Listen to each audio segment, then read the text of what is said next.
Welcome to episode 4 of As in the Days of Noah. Today is part 3 of the 3-part series with Shetan Noir, cryptozoology expert, podcast host, author, and much more. On our last episode, Shetan and I discussed the Sasquatch and Dogman. What were they? What are they? Where did they come from? Are they aggressive? Today we are picking up on where we left off. The Dogman, friend or foe? Is Dogman the same as the werewolf? Listen in to our expert and find out what she has to say. Man is not a werewolf.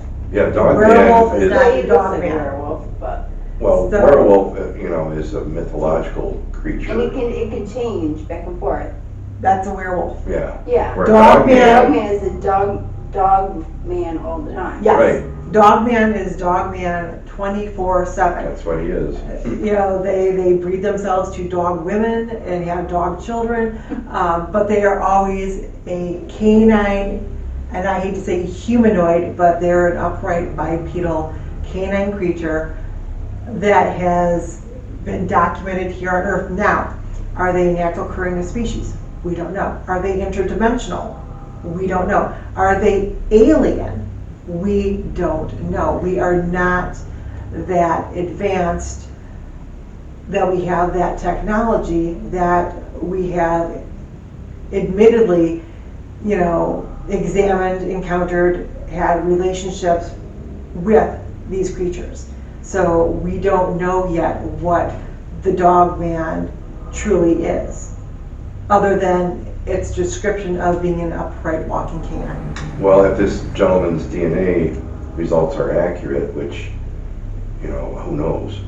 But then, and let's say they are, let's say, just for, argument's sake, let's say the DNA results came back from when he took that injured Dogman part and sent it in. I don't know if it's 50-50, 60-40, whatever, but let's say half dog, half human. Now, if that were true, the only thing I can correlate that with, from my background in education with using the Bible, would be the Nephilim. I'm not sure if you're aware of the Nephilim at all. I haven't researched them, but I know of them. Well, basically, the story goes that some angels were in heaven. They looked down and saw that the women of the earth were beautiful, and so they kind of broke away from heaven and came down here and lived and had sex with human women. Mm-hmm. And then the offspring were these huge giants, that for some reason or another were always like menacing and angry and very assertive and aggressive.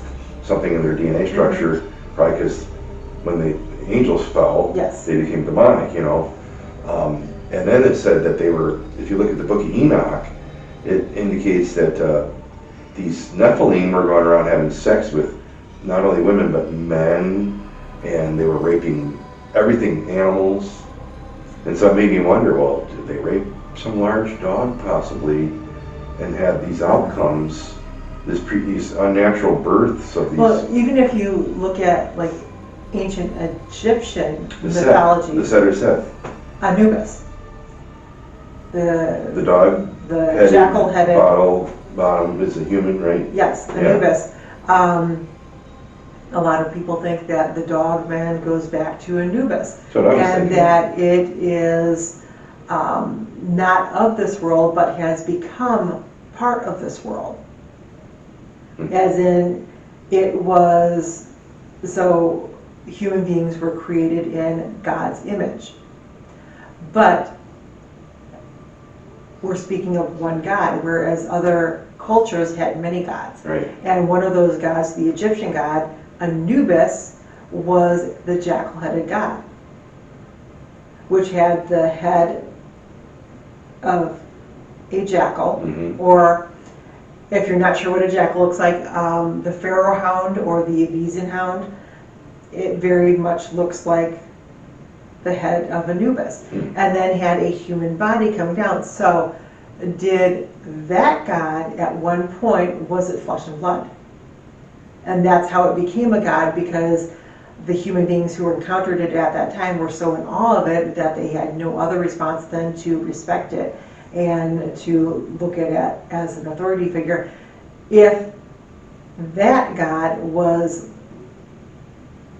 impregnating women, because we know Zeus did it all the time in the Greek mythology, if he impregnated women, human women, but also wolves, what would that produce? Right. And would these then, instead of being worshipped, would they be cast out and then just become feral populations? Interesting theory. Because we know, so there's cases where human children have been cast out by their families and have basically formed relationships With wolves. with wolves or wild dogs, Yeah. and they mimic that, but that human being doesn't walk on two legs, they run on all fours. Right. And do it quite well. Because that's what the environment they Scary were how taught. well they adapt to that. But is there a different scenario where we have a canine humanoid that is functioning as a bipedal? Instead of being quadruped, they're bipedal and walking upright. So there's so many different. Or did that human that was raised in the wild stay out there indefinitely, and then at some point, as it matured, had relationship with a female wolf, and then it created some weird offspring? I mean, I don't know. Yeah. You know, I mean, I don't know what can happen when you splice human and animal DNA together. You know, I mean, to me it seems like it'd be an abomination, but it's just crazy. I mean, that's why I'm so interested in this, because it wasn't very prevalent, you know, when I was growing up, and now it's just become so much more prevalent. And anything you look at, the TV, Facebook, YouTube, people are talking about Bigfoot constantly nowadays, and the sightings are becoming more and more prevalent. Aliens. Dogman, I mean, honestly, I'll plead ignorance. I never heard of Dogman until about 4 or 5 years ago. It's You know? become, so the phenomenon of the dogman is becoming more and more recognized, because for a very long time period, people only thought that that big, huge thing that you see running through the woods or alongside the road was a Bigfoot. But then they started, well, our Bigfoot sighting had ears and a tail. That's not a Bigfoot, that's a dogman. So now researchers are getting more reports, and when we ask the questions, what it did look like, and they're giving a description of, well, it had a snout, it had ears. Okay, that wasn't a Bigfoot, that was a dogman. Yeah. And now that knowledge is getting out there that it's not just the Bigfoots that are living out there, it's the dogmans. And then there's a surplus of other weird and strange phenomenal creatures that are out there that people say shouldn't exist, but people are having sightings. And whether they are a thought form that's become real because people, oh, something weird lives in that woods, something weird has to live in that woods.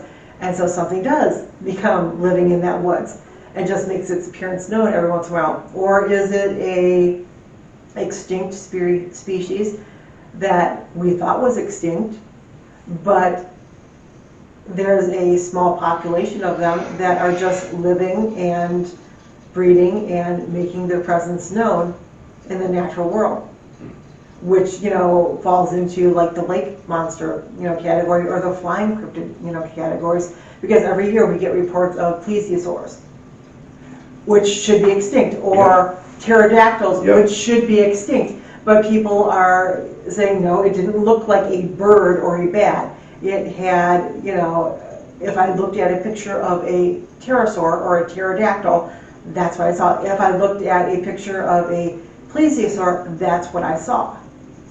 I just read that on Facebook the other day. There was a group discussion. Somebody was out looking for a Bigfoot and heard this unnatural scream they'd never heard before, but it was up in the sky. And so he looked up in the sky and saw what he thought was a pterodactyl soaring right over his head, and he thought, it freaked him out. Is that Mothman then? That's a good question. I mean, maybe people see a pterodactyl over at the Chicago So usually airport, usually with the flying cryptids, what we see is either pterodactyl reports, Thunderbird reports or flying humanoid reports. So most of your flying humanoids either fall into like, oh, I saw a Mothman, or oh, I saw a gargoyle, or a demon, flying demon creature. Pterodactyls are generally pretty, like, shrink wrapped into that form of, it being a pterosaur or a pterodactyl type creature. And then your Thunderbirds are anything that people perceive as being a giant feathered bird. Bigger than your typical eagle, hawk, vulture, something that is as tall as the person is and has a wider wingspan. That's what we generally look at as your Thunderbirds. Are they seeing that type of stuff here in Michigan?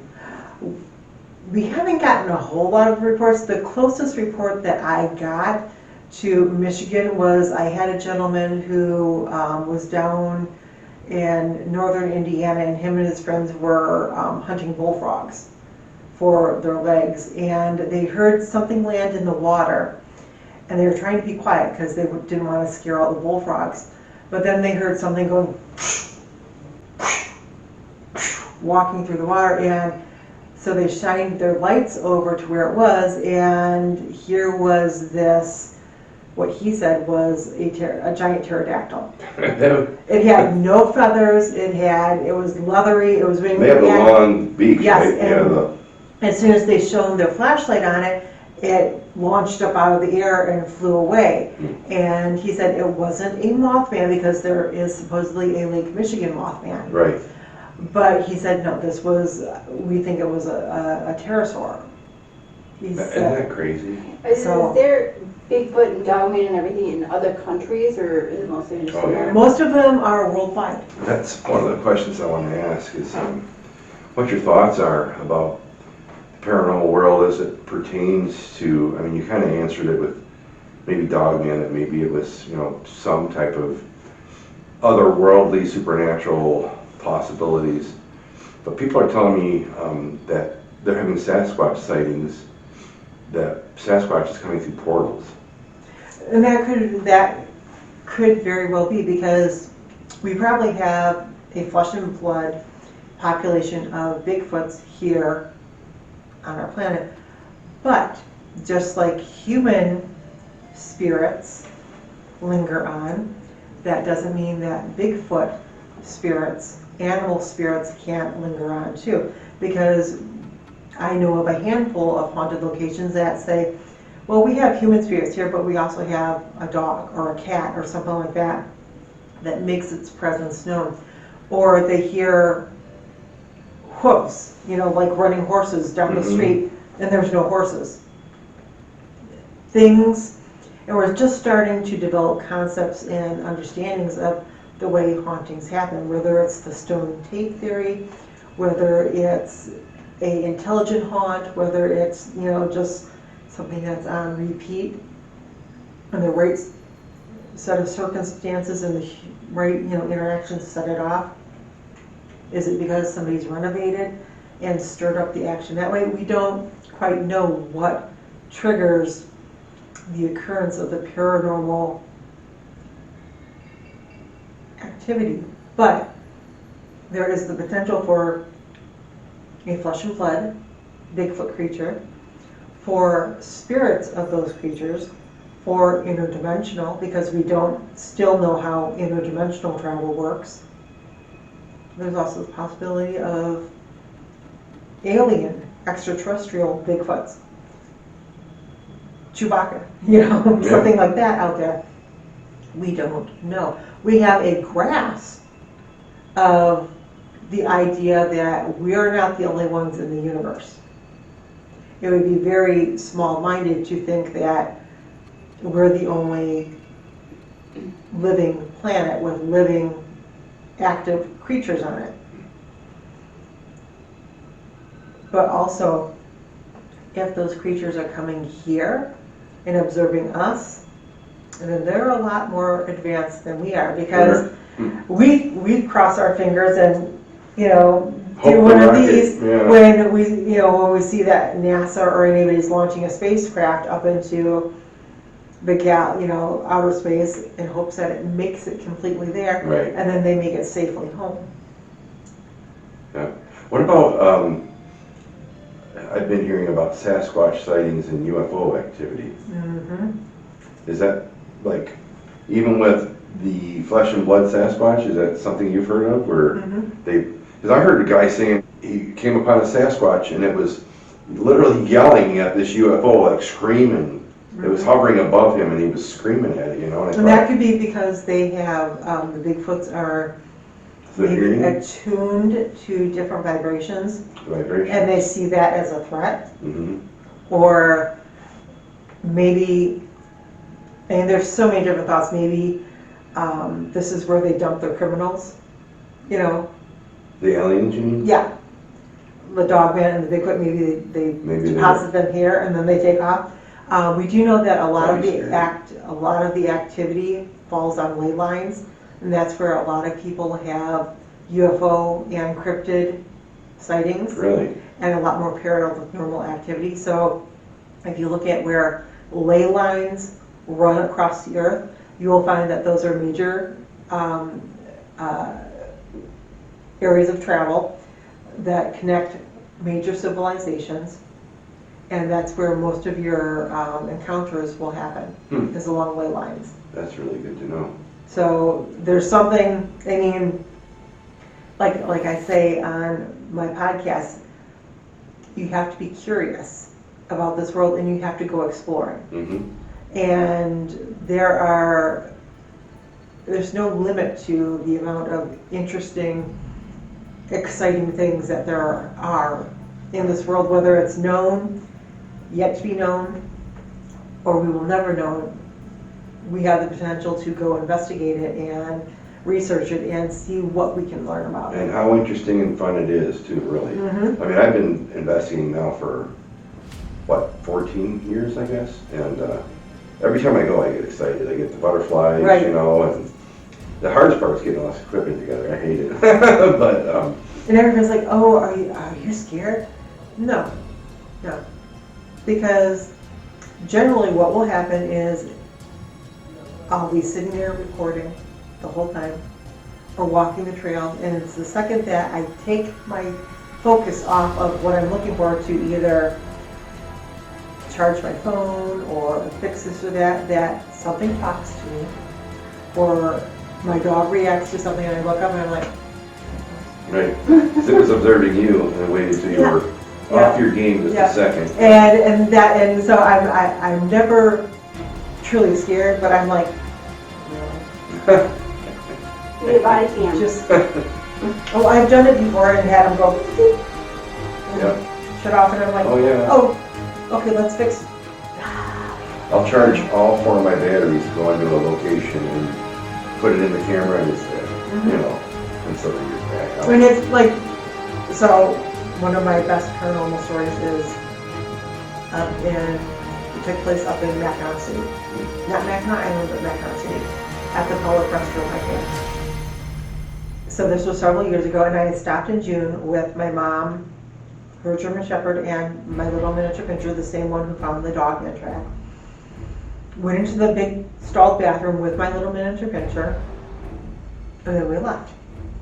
Now, several months later, I'm coming home from the big paranormal conference up in Sault Ste. Marie, Mm-hmm. and I stop in Mackinac City to get pasties and taffy and fudge and everything for everybody down here. Yes. I do not have my little dog with me. My hair was the same color, the teal color. It's been that way for the past 8 years. So I go into that exact same bathroom stall. And then when I was about to leave the stall, as my hand was on the latch, a voice as loud as day said, "What, no puppy this time?" I wasn't recording. I didn't, why would I be? And I'm like, no, I don't. No one else was in that bathroom. Nobody was outside the bathroom. So something remembered me from June when I had the little dog to late August when I didn't have the little dog, and had quite the agitation because I didn't have my little dog with me, and I was like, Looking forward to the puppy. Well, So this year, you've agreed that you're gonna head out with my team, right? And you're Sure. gonna kind of like Yes, head an expedition for us, correct? yes. Hopefully 2 or 3 if we can get it to work out. Any idea where you think we should be looking? Not specifics right So now, but most of the sightings reports that I get are the western side of the state. Okay. Um, Past Grand Rapids, like over to the coast? Yeah, we're talking, because that's more of the farming belt, or the wilds of Michigan, as I like to call It's like it. between St. Joseph and Traverse City, all up through that area, or? So the Ludington area is a great area, Okay. that whole area. That is where traditionally dogman reports are received, but anywhere you have farms, anywhere that you have fruit orchards, anywhere that you have populations Water. of deer Food sources. and fresh water, Yeah. you have the potential for Bigfoot or dogman. And this plays true for every state in the country, every country on Earth, on every continent. And anywhere you have produce, livestock, fresh water, and a woods of some sort, or mountains or anything like that, you have the potential for any of those creatures to live. So, what I would suggest is we do different areas. So one area, maybe go to this area of the state, maybe this area of the state, and then up into the UP area. That sounds cool. And I will talk to my contact up in Upper Michigan, and because he knows of a specific area where people have seen a lot of dogman. Oh, great, that's where I want to go then. And I will ask him Awesome. to give me the details. Awesome, well, that sounds great, that makes me excited. Would you mind sharing some of your pictures of the footprint with me for the documentary Sure. when you have a chance? And I'll send you my little clip of what I think I might have caught Sasquatch out in Okay. the woods there, and you can take a look at that and let me know what you think. Sure. Okay. Well, it's been great talking to you. I mean, Yeah. I want to make this longer. I mean, so next time when we actually go out for the investigation, Sure. I'll probably pull you aside and ask you a few more questions and stuff, and then, you know, I'm sure we'll be talking prior to this. You're gonna have to tell me where you think we should go, what I need to bring with me. I mean, obviously, like I said, I'm the newbie here in this realm, so I'm relying on your expertise. Okay. Well, very good. Well, very nice meeting you. Great to meet you too. And we'll And get you this too. camera Good shut off, meeting and you. then I'm gonna have some more questions for you Okay. real quick, off camera.